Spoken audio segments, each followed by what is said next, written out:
Before we jump into today's episode with the 7 nutrition mistakes that are making you fat, if you want our free fat loss guide, if you're tired of having that extra pouch around your stomach, you want a tight waist for summer, we have a fat loss guide, over 30 pages of phenomenal information laying out exactly what you need to do to lose fat once and for all. You can grab that. The first link in the description down below. We also made on our website. Any of our guides you want are all available on our website. They're quick downloads. There's no catches. They're super easy to grab. So we wanted to make that really easy because we're always talking and trying to give amazing guides, and we wanted to be able to get them to you that much easier. So this is your chance to do it. Click that top link or just Google Colossus Fitness and you'll see our website. You can go over and download that. Now into the episode.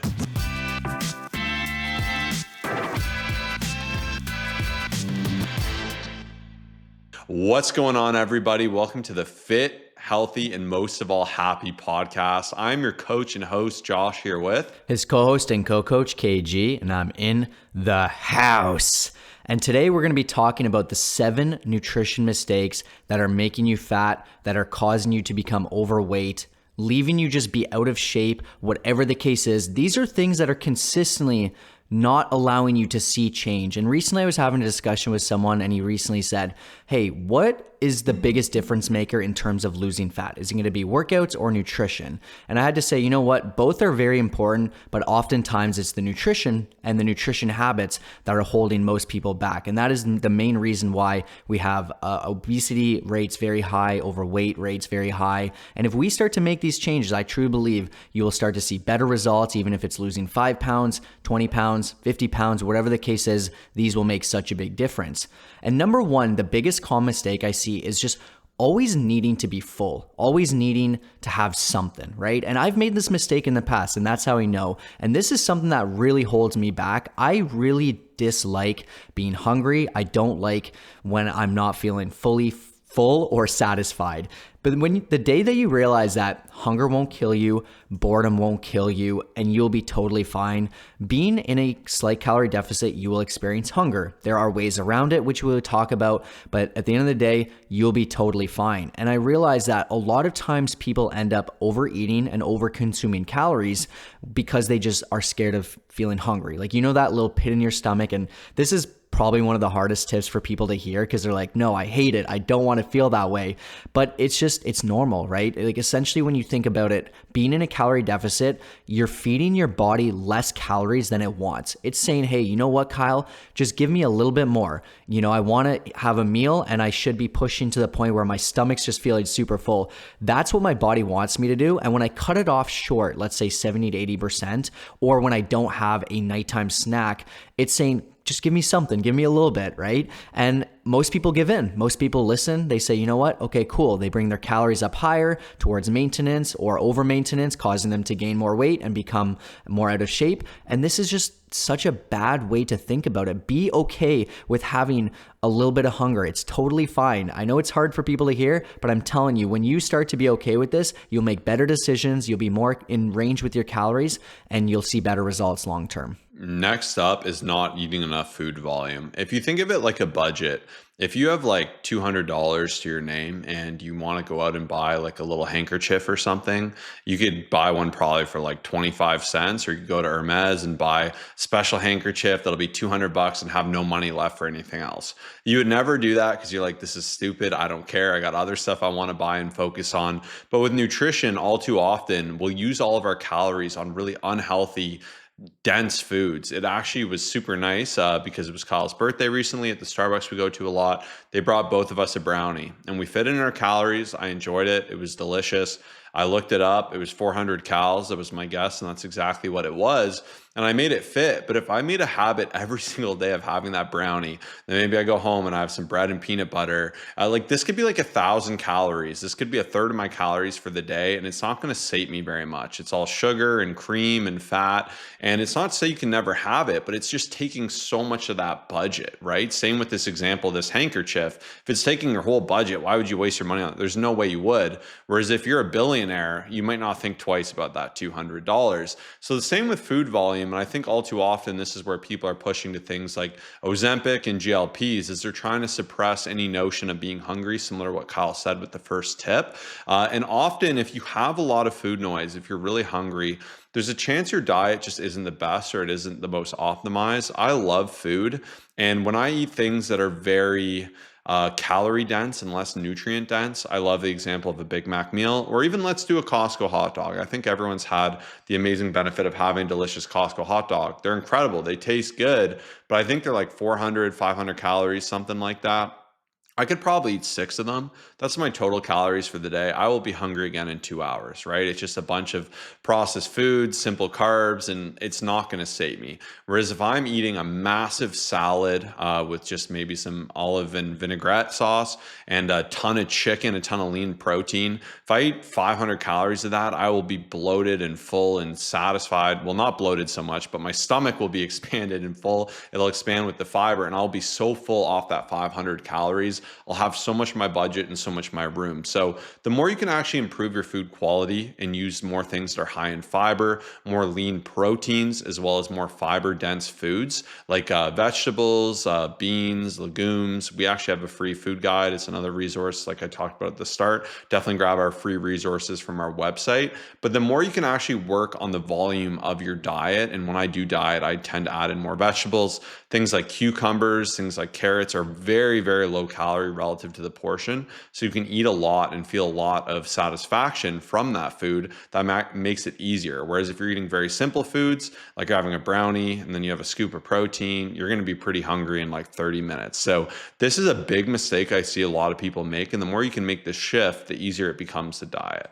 Yeah, next up, number 3 biggest common mistake is just simply having high calorie junk food snacks in the house. I've mentioned this before, but even myself, I would say I'm very disciplined. I have a lot of willpower. I've got some really big goals, but I will somehow find a way to have it. If it's there and it's accessible, I'll say, you know what, I need to get out of the house. Let me just have it. And I've done this before, right? I just learned that I can't have it and I shouldn't have it. And so one of my best alternatives for this, like once again, I talk a lot about managing hunger, realizing it's okay, but there are ways to trick yourself as well. And I found that over time, I sometimes will say, you know what, I want something, right? I want something just for the sake of it. I'm feeling a little bit bored. I'm checking something out. Let me just have something. And so I have a lot of different alternatives that are kind of like anywhere between 0 and like 30 calories, let's say, that will fill me up, that will give me that satisfaction of like, you know what, I'm bored, I want something. That's totally cool. And I use the example of carrots, right? Because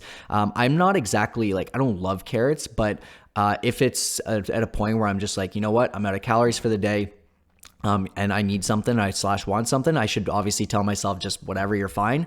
But if I have it, I'm like, oh, I'll have a couple carrots. I'm like, okay, I'm good.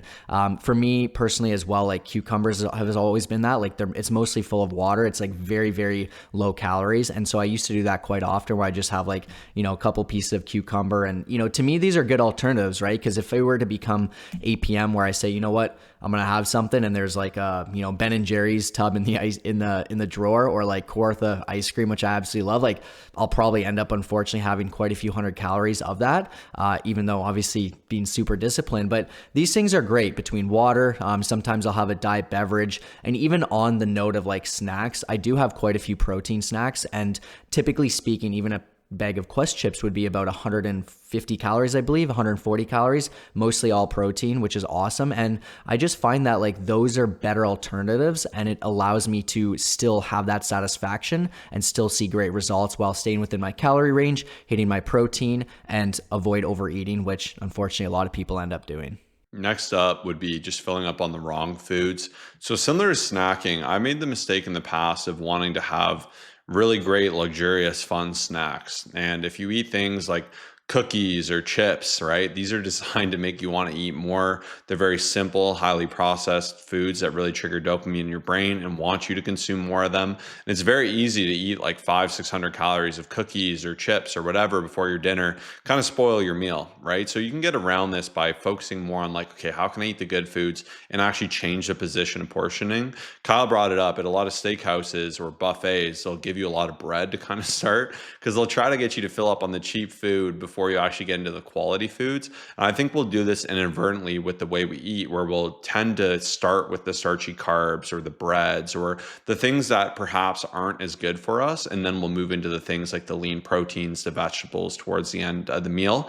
And we've made several different episodes on Thanksgivings because it's super easy to grab all the really tasty, not as healthy foods to start. Whereas for us, we'll start by eating a lot of veggies, a lot of turkey, get the quality in there, and then we have more room and play to eat these other foods within reason. Yeah, and even like thinking of a buffet as an example, I know it's like not something most people exactly do, but if you end up being there and you say, you know what, the first plate, I'm going all veggies and all protein, there's a very high chance you're going to be like, okay, you know what, like I may not get my money's worth because I'm not having 6 plates here, but I'm also not going to be overeating. Whereas most people just fill up with complete, like, I want to say garbage, like, because truthfully it is, but even like your regular meals, like the bread, like you always want to start with the carbs because usually it's a little bit more exciting, and then you just want more, like you want more and more and more. And so really thinking about the protein and the veggie to me is like the most important thing to help you stay within control of your calories and make the right decisions. But next up, and I am guilty of this, probably my worst trait, but it is just simply eating too fast. So I do believe, once again, these are all things that can help you slow down, make better decisions, and consume less calories, right? If we're consuming less calories as a whole, we're in a calorie deficit and we're using all of these things, we will be at a really good point. We won't be gaining weight and we will typically be losing weight, which a lot of us and a lot of people just typically need to do, right? So I find using a couple different principles. It could be setting your utensils down in between bites, just slowing it down, being present, being grateful for the meal, being mindful. It's just so easy to blow through a meal and just be like, what happened? Like, I want more. Is there seconds and whatnot? And it happens. And I've been there as well. But even like a sip of water could be a small challenge for you. Like between each bite, you fill yourself up with extra water. You'll likely want to consume less calories, which will of course help you not be overweight, and not gain any weight. So try this practice. You could even set a timer. There's a lot of different things you can do to incorporate this, but I would say like the best and most important thing is just making sure you're intentional. You're present. You're I'm jumping into a bit early, but you're not distracted. This to me allows us to make better decisions and just eat less calories overall. One of the worst mistakes I think a lot of people do is giving yourself a false sense of security that you're doing things right when you're doing them lazily. An example of this would be if you're tracking your food and you wait till the end of the day and you pop it all in there and you kind of make it fit. I'm sure we've all been guilty of this because it's easy to say like, oh, I can underreport this, I can overreport that. This wasn't probably as caloric as I thought. Even though I know there was oil and butter here, I won't track that.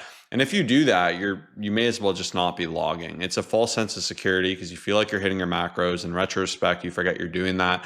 The easiest way to solve for this and the biggest aha moment, and all my best clients do this, it's like just 100% a thing, is pre-logging your food whenever possible. Logging it before you eat it because it takes all the guesswork out of it. And you say, oh shoot, I wanted to have 15 wings, I can only have 6. You know that it's done. You know you can't have that ranch dip, or you log that ranch dip and you're like, oh, if I have this ranch, I can have 3 less wings. I'd rather the wings, or maybe you'd want the ranch, but you can give yourself the ability to know that. Or you can say, hey, if I eat this specific dinner, I'm not going to hit my protein goal. Like I need to adjust. I need to do something differently here.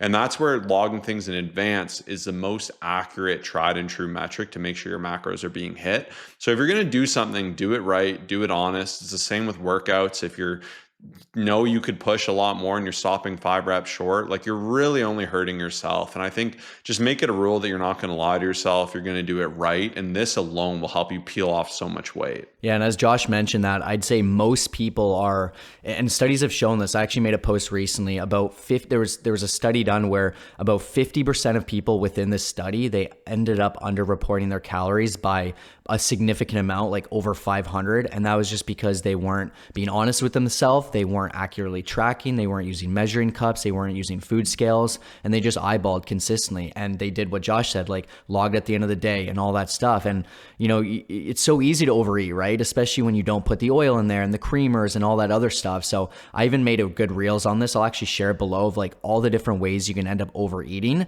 even though you think you're doing everything right. So that is a great tip there. And last but not least, I can't forget about this one. I did obviously mention like being intentional. Like most people are not intentional. You're eating distracted. Conversation's fine, no problem. Like you don't want to ever tell someone to go away, but especially when it comes down to scrolling, when it comes down to TV, laptops, all that stuff, it can actually, and studies have shown this, disconnect your hunger and fullness cues just because you're distracted, right? Like I said, you're sitting, you're watching a show, it's awesome, cool. Like I do this still, and I've done this, but I will go through my food and be like, wait, like where to go, right? And obviously a good example of this is just watching shows and having snacks. Like it's very different if you sat down and you said, hey, I'm very present. I'm going to have a bowl of popcorn. It's going to be a certain amount of calories. That's my snack. Cool. But when you are watching a show and your feet are up, you're relaxed, or you pull out the salt and vinegar chips or the popcorn, many, many more calories will go by due to you just being distracted and just the habits that you've created there. So really try as best as possible to avoid the distractions, be more present, be more grateful for the food in front of you. And I really believe that these tips will make such a big difference. So thank you so much for spending time with us today. Make sure to head over to the website, grab that free fat loss guide. And if you are also looking to get to the next level on your fitness journey, because it's the first week of our website being launched, we are running a special promotion for a few of you who end up filling out an application while you're on that website. It takes you 2 to 3 minutes. I'll give you a discounted rate. We'll throw in a bonus prize for you there as well. And we can't wait to help you. So thank you so much for tuning in, and we'll see you in the next podcast. Peace out.